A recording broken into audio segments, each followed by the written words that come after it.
technically grew up in a little town called Layton, California, which was outside of Riverdale. I lived on a 40-acre ranch that was across the street from a cemetery. Like, it's kind of cool, but my parents had a trucking company called Cruise Trucking at the time, and my dad and my mom, they were into like the rodeo scene because my mom's father, my papa, he used to promote professional bull riding as his career, and my dad used to break and train horses, and we had like Watusis in Barbados, and Watusis are Portuguese longhorns, Barbados are Portuguese lambs. We used to have, beef cattle and lots of dogs, and a big section of our property was for agriculture, and my dad used to grow anything from corn to eggplants to watermelon to different types of tomatoes and peppers, squash, zucchini, all of what you would find, in a market. And after harvest, he would sell to markets, and that's how like he would get a part of his income other than the trucking company. And when I was like, I don't know, I think it was back in like 2005, maybe 2006. My dad got into a big rig accident and lost his brakes, rolled a stop sign, and hit a car. And the guy was unresponsive, and he was pulling him out of the car, and the guy died in his arms. And he got charged with involuntary manslaughter, lost his license for the trucking company. Then my dad sold the trucking company, and then after all of that transpired, my step grandpa sold our family property from underneath us without my dad without him telling my dad, and so we had to move and ended up moving to Kerman to this other. We lived at a scale house, which it's like a place where trucks can weigh their trailers and stuff. And he started another business called Kerman Stone and Landscaping, and then my parents split up again, and my mom took my brother and I out of the States. And when we traveled one summer with my papa, and we went to a whole bunch of different PBRs, and my dad didn't know. He thought we were in Paso this whole time at my grandparents. And then when we got back, I went to a wedding, and then I was kind of like, my mom kind of had given me like an ulterior motive, is that? An ultimatum. Ultimatum, thank you.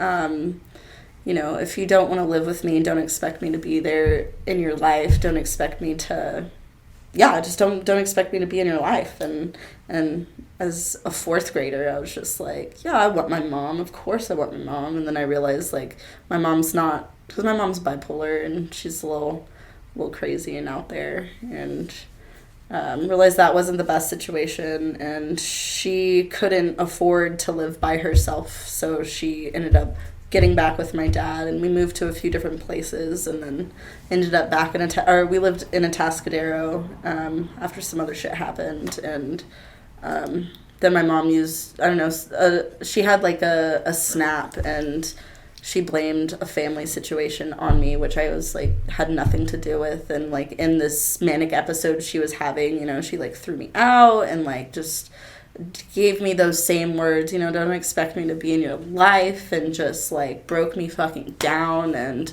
my mom's and I relationship was just shit for, I don't know, like solid 4 or 5 years of my life, just because even when I was a kid, she used to treat me a lot different than my older brothers and play mind games with me, and just she was an awful human being. And I didn't talk to her for a few years. And when I was going through some medical shit back in 2020, I